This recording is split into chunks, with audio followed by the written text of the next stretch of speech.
Hi, and welcome, Andrea, and thank you so much for joining us today on this topic of being an empath. Thank you for having me. I'm happy to be here. Where do you live and what do you do? Well, I'm from Montreal, Canada, but I'm living in Playa del Carmen, Mexico at the moment.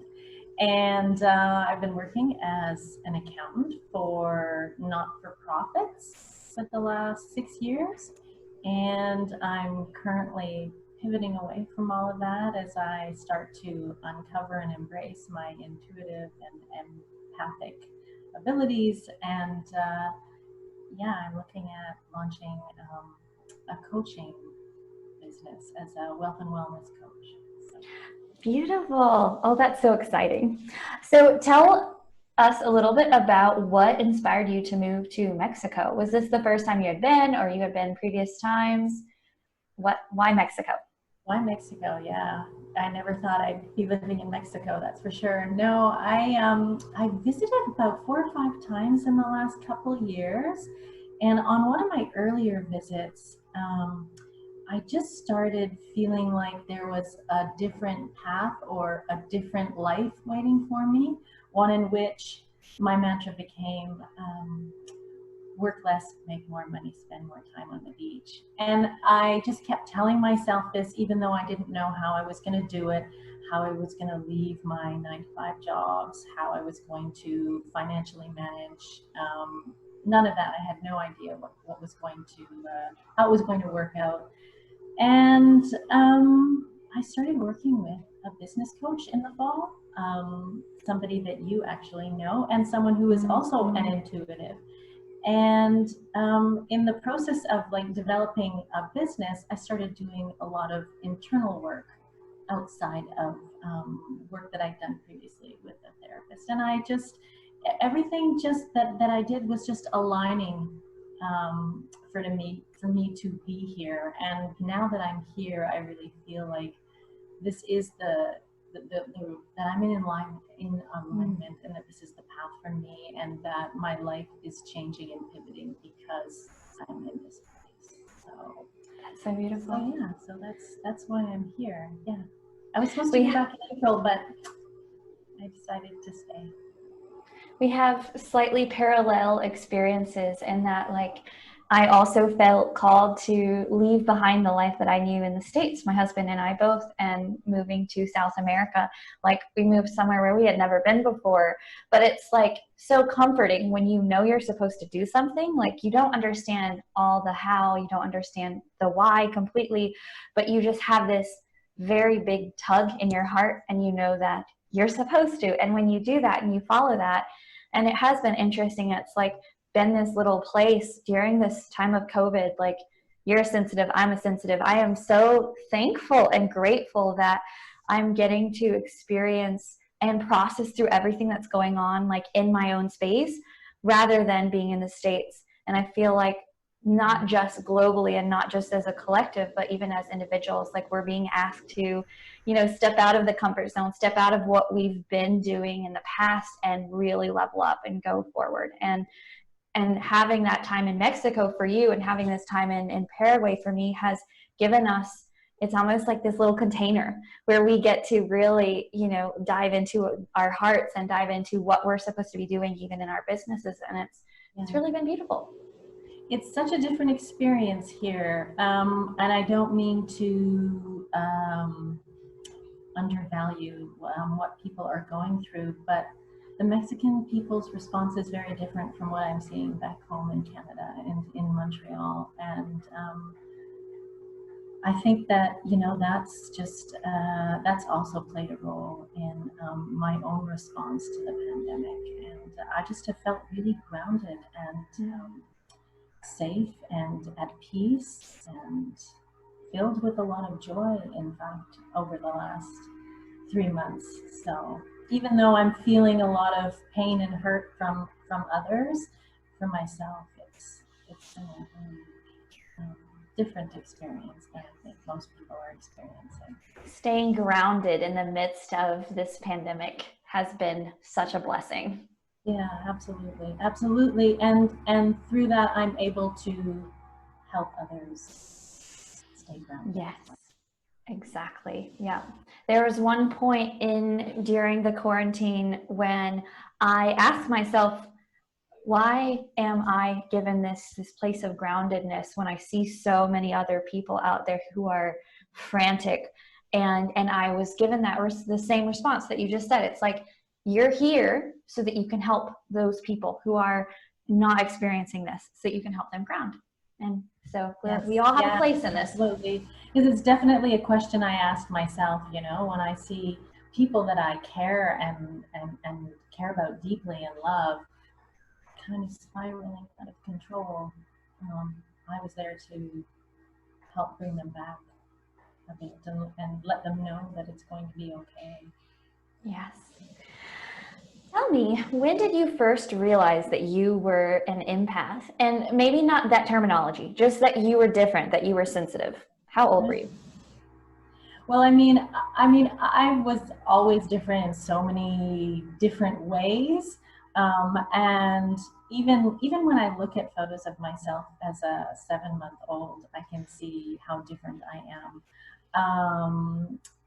But even in elementary school, I can remember my father saying things to me like that I was so sensitive, and why do you always have to be so different? That was just a very common refrain that I heard, you know, throughout my young young adult life, and even as a child. Why do you have to be different? Why are you so different?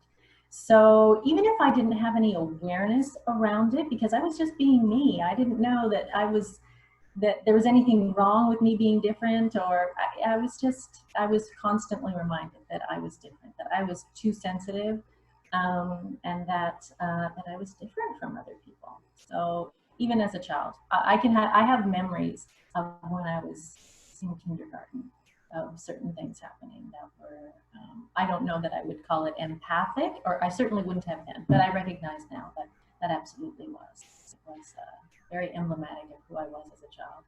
And tell me about your experience at night as a child. Like, did you feel, I've found that a lot of, not all empaths, but a lot of empaths kind of like as a child really dreaded. I mean, let's face it, most children don't like darkness, but it's like as empaths, we pick up on everything, right? And so nighttime becomes this really big thing, and also having bad dreams is kind of a big thing. That's really interesting because that's not my experience at all. And I know I've actually spoken to you about this, my ability to not remember my dreams, that at some point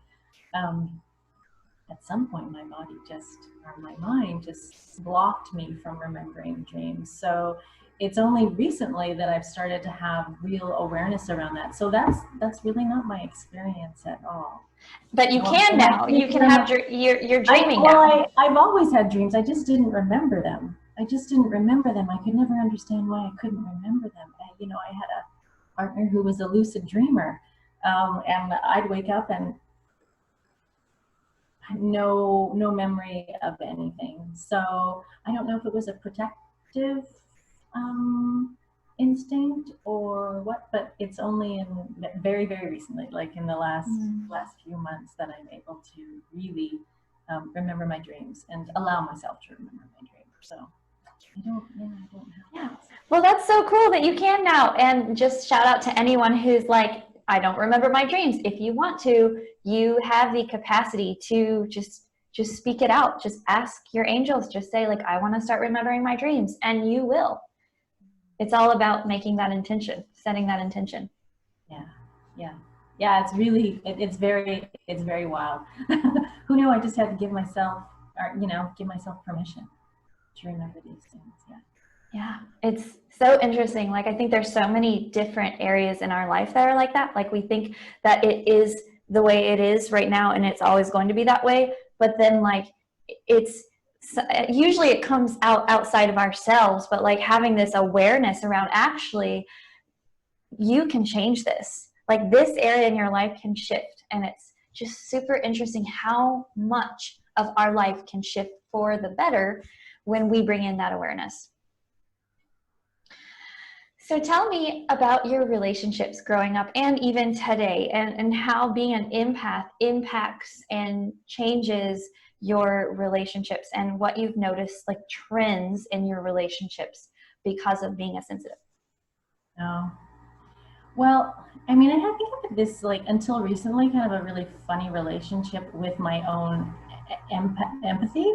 I saw myself as an empath, but I didn't see myself as this person that was affected by my empathy on a daily basis. I always just saw it as like big, big moments in, in experiences in time where, I took on in a very dramatic kind of way somebody else's feelings. And it's only recently that I realized the impact that has actually had on my daily life. And so when I look back at my relationships with people, I realize that, well, my being just like my big role in life, and what I've strongly identified with is being a caregiver.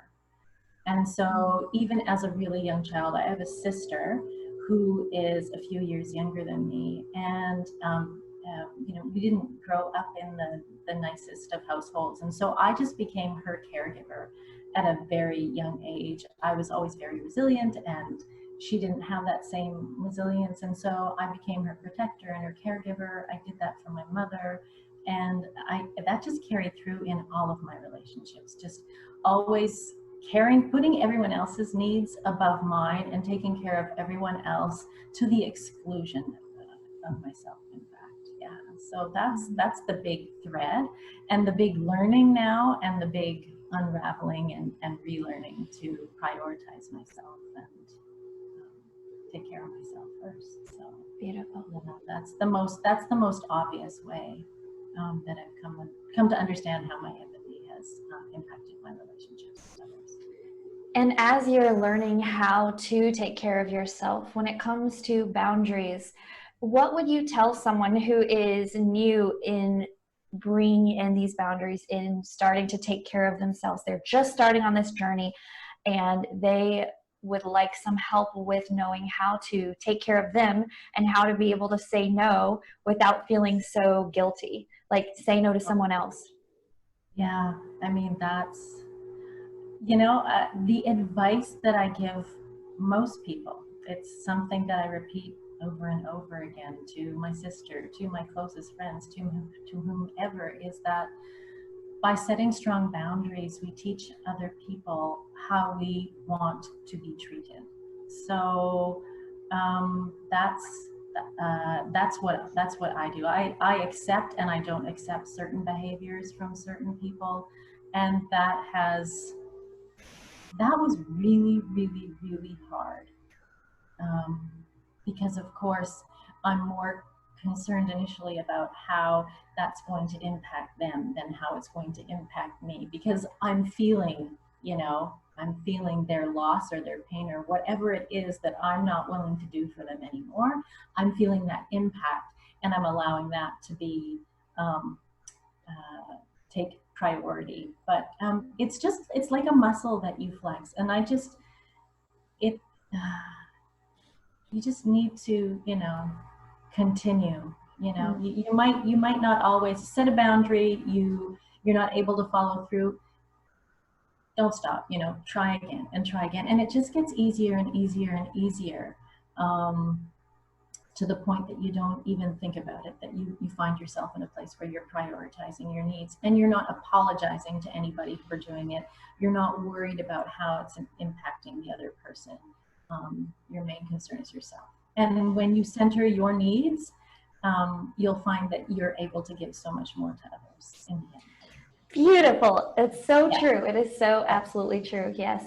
And I think a lot of times as empaths in relationships, we tend to fall back on that instant gratification of helping the other person because we know how it's going to impact us, right? It's sort of like, I emotionally don't want to go through that trauma of having to feel what they're going to feel when I say no. And so we just automatically say yes. And it's not, it is selfish and it's not in the same sense, because it is instant gratification. We're able to get that. But what you just said is so true, because as we create these structures and these boundaries. And, you know, at the beginning, it is challenging, but then you start learning how to, like, I personally, sometimes if I'm feeling too much of someone else, then I'll just like, I kind of like push their energy. I go, whoop, I'm pushing their energy back to them, and I just bring mine back, and I say, you know, I'm going to go beyond this experience.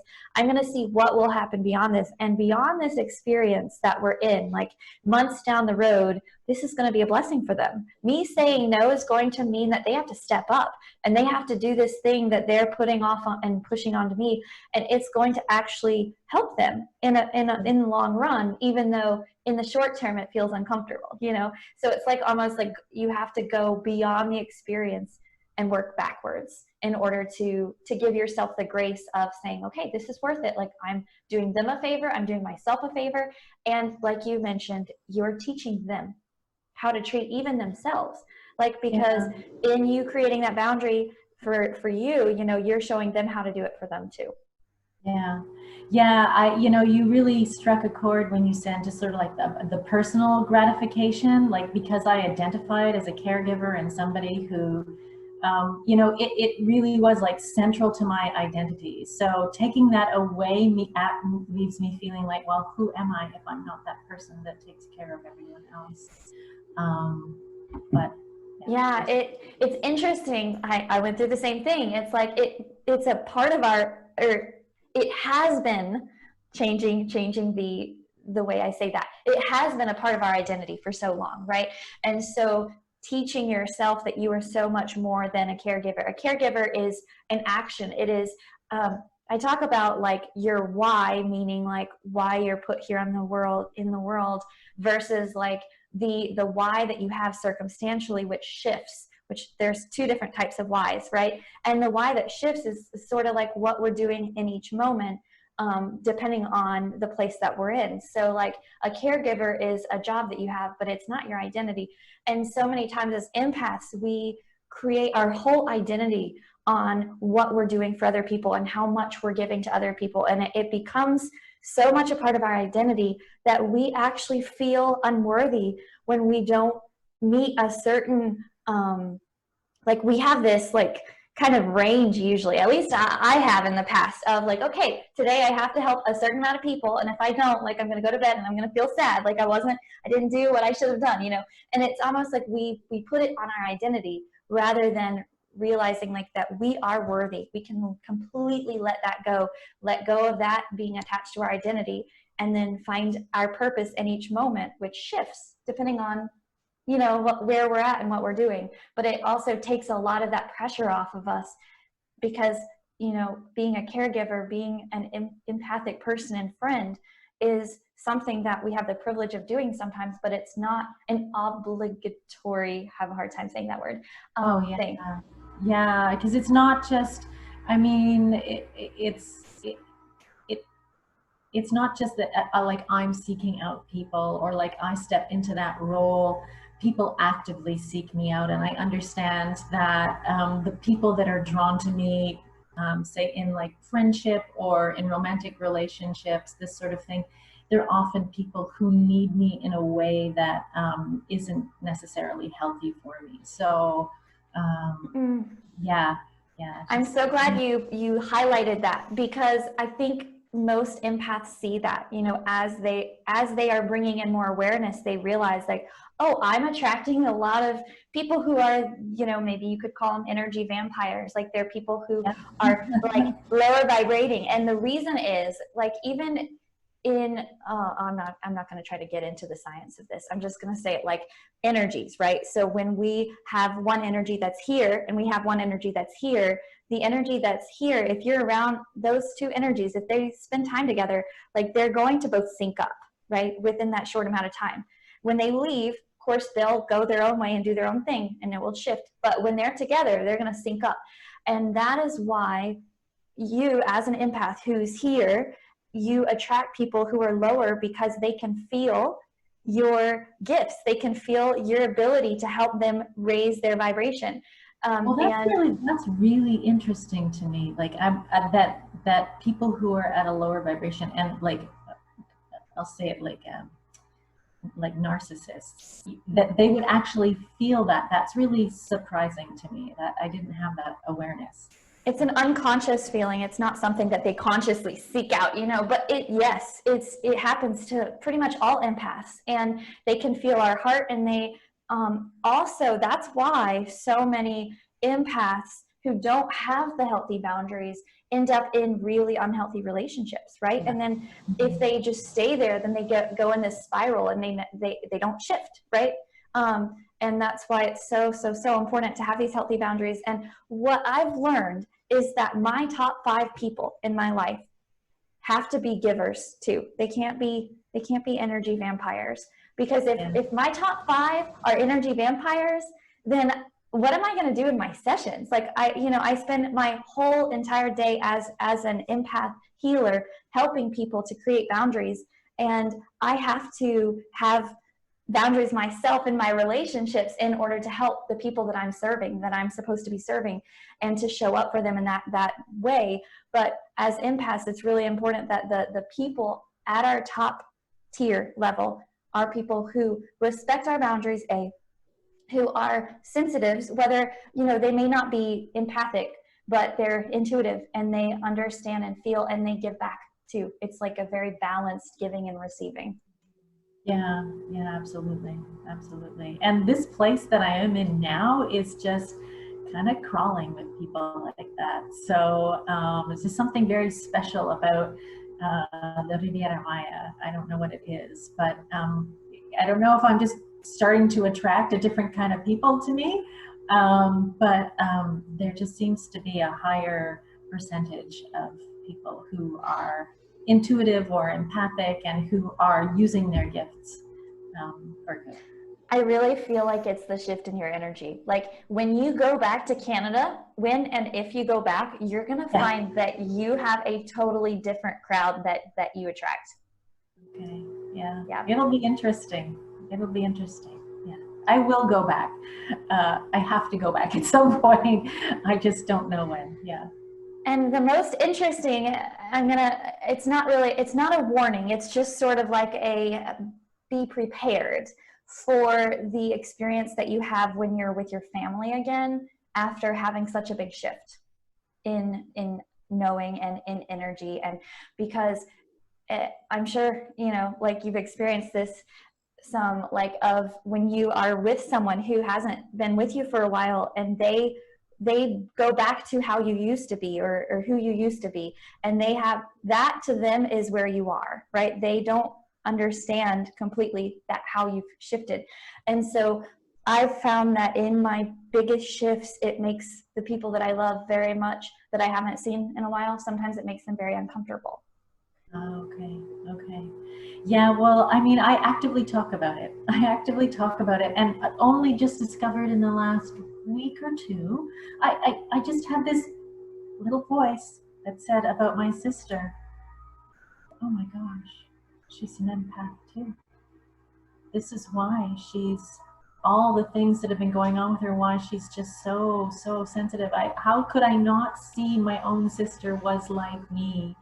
And when I told her, she said, that's so interesting. She said, my therapist just said the same thing to me. I think